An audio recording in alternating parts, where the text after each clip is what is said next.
is a consultant at Real Ideas, an organisation that both changes lives and breathes new life into buildings. Andy also knows a thing or two about coffee, and I'm sure if you bump into him at one of the spaces, he will showcase his hidden barista skills. Andy is here today to talk about CSpace, a multifunctional workspace purpose-built for the digital industry, with possibly the best views of any co-working space in the county, if not the country. If for any reason we have problems with the internet connection during this talk, we will catch up with Andy afterwards. I volunteer Nikki to do that. Yeah, again, thank you from that one. So Andy, if you want to just start talking and I'll shut up. Thank you, Tony. Thanks for the introduction. And to be fair, you weren't a million miles away from your assessment of where I'd rather be this afternoon.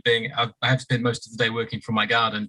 And every time I've got online, my screens have disappeared. I've got perfectly good getting emails and what have you, but I can't actually see anybody, which makes it quite frustrating, and this would have been quite tricky. Hello, everyone. Thanks for having me. As Tony said, my name's Andy and I work with the Real Ideas organisation. We're a company that many of you may have come across in the past, but for those of you who haven't, we're a social enterprise who focuses on trying to solve and help people solve the problems that they see in the world. The primary reason for coming in to check in with you guys today is to tell you a little bit about one of our newest spaces, which is in Newquay. CSpace was originally, some of you may remember it as the Sunnyside Hotel, which looks out over Tower and Beach, for those of you who know the city, who know the town. And over the last 3.5 years or so, we've been knocking all kinds of crap out of it to make it one of the most amazing spaces that you're likely to find in the area. It is designed as a co-working space. It is designed to have lots of activity and buzz going on in it. And we're sector blind. We don't really mind who comes into work from that particular space at all. We've got people with a huge amount of tech experience, but we've also got people making kimchi. We've got a guy selling lobster boxes, and we've got someone doing painting nails. So it's a really broad church of activity we've got going on in there. We operate slightly differently to perhaps other co-working models you may have come across, because we absolutely encourage people to get out and to be amongst each other. There are no designated spaces at all, no dedicated spaces rather at all in our Newquay building. That's because we don't want it, to be perfectly honest with you. We know that doesn't necessarily sit well with everybody, but we also know that there are a lot of places in and around the region that can accommodate that. So we decided to look for a slightly different way of approaching this particular marketplace. And the co-work itself is really only part of our wider membership offer.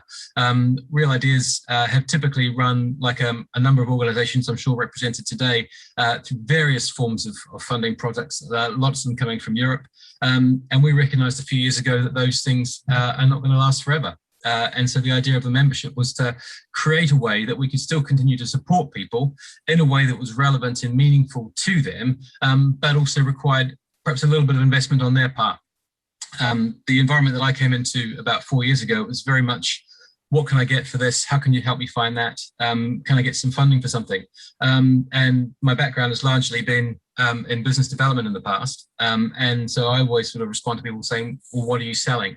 And I guess a lot of you people here are used to sort of selling the services and what have you that you've got. So for us, it's a chance for you to sort of say, well, look, if you want to have some support and to develop some things, then you can do that. And we're really happy to help, but sometimes it's going to come at a little bit of a cost to you. Part of that, what you get for that cost is going to be expertise that we've got, but it's also going to be access to a brilliant space.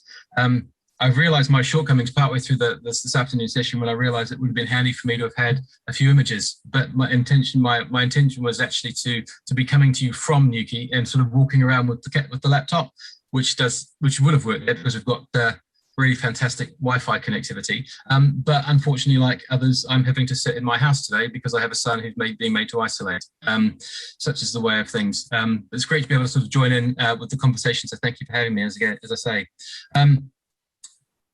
CSpace is part of a campus of buildings that we have at Real Ideas. And the other one I'd like to quickly share with you about is the Market Hall, which is on the other side of the river, which hopefully that's okay to talk about. But the Devonport Market Hall has just opened up last Monday, and in it we have Europe's largest immersive dome. So for any of you who are looking to sort of explore immersive content creation, great that the people in the room that can help you to sort of make it, we'd love to be in a position to help you to showcase that as well. if anyone would like to sort of talk about this kind of stuff any further, I'd be more than happy to sort of pick up that conversation. Or you can just find us at realideas.org/membership. You can join for free and book a conversation with one of us to find out how you might like to be benefiting from our support and services. That's all I really wanted to share today. As I say, it would be nice to have had some pictures, but more than happy to welcome anyone to the building when they get a chance. Thanks a lot.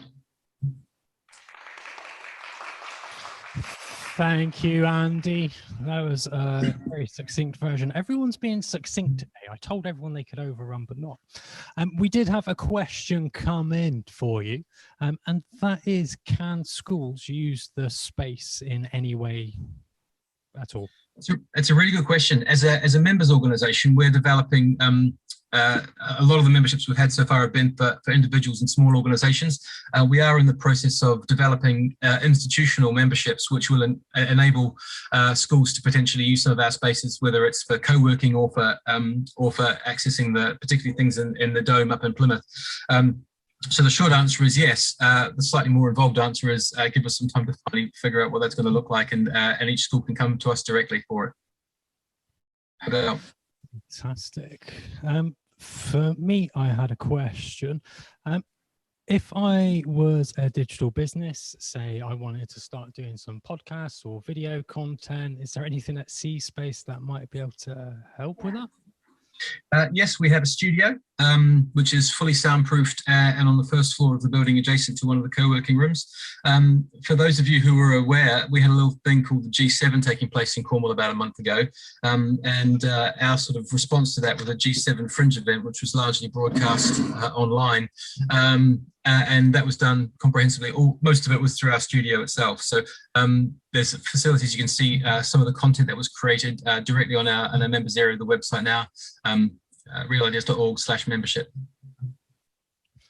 Fantastic. And finally, I know I spoke to you about running a conference down there at some point with plans to grow over the next few years. Yeah. About the roof. The roof. The roof. Now, I know what you're talking about with regards to the roof. The roof is still in place, and it doesn't have anything on it that could be deemed recreational at this stage. One of our partners in this particular project is Crowdfunder, and Crowdfunder are nothing if not ambitious. And some of the longer term plans that have been discussed are to put a swimming pool on the roof. That is not something that we have just yet. But as I say, in the longer term, the expectation is we'll have hotel rooms actually on the site as well, sort of bringing it back to some of what was previously there, as well as, so the opportunity will be for people to come to Cornwall, not just to have holidays here, but actually work here and stay in the building and spend some real time here as well. So that's part of that kind of arrangement in the future. Fantastic. Thank you very much. Hopefully somebody watching along here is going to be taking up the Immersive Business folks up on their business support and then putting it on the screen at the Immersive Vision Theatre on the wrong side of the Tamar.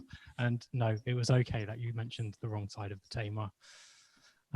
Coincidentally, I grew up on the street that is built on, and it's kind of like the cherry on the top of a decade-long regeneration project. And it's really, really nice to see, because it was a bit of a crap hole when I lived there. Yeah. If I could just say one more thing about it, it is a spectacular place, and we've just launched in the last week. In fact, I've just finished doing some of the initial diagnostics for some of our new members, a small business incubator designed to sort of start to explore the possibilities within immersive technology. So there are people who are very much from the creative bent, as well as people who are looking to use things in a very practical way, and sort of we're excited to see what cool and crazy ideas people come up with.